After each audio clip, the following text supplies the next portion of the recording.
ஆண்டவர் உங்களை ஆசிர்வதிப்பாராக. கடந்த மாதம் முழுவதும் தேவன் நம்மை அற்புதமாய் நடத்தினதற்கு ஆண்டவருக்கு நன்றி செலுத்துகிறேன்.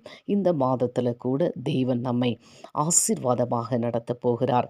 2 சாமுவேல் எழுதின புஸ்தகம் 9ஆம் அதிகாரம் 7வது வசனம் சொல்கிறது, நீ பயப்படாதே, நான் நிச்சயமாய் உனக்கு தயவு செய்வேன் என்று சொல்லி.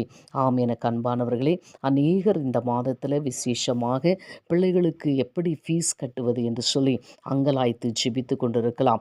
இன்னும் ஒரு சிலர் வேறு காரியங்களை நினைத்து கூட அவர்கள் தேவனிடத்தில் மன்றாடி கொண்டிருக்கலாம்.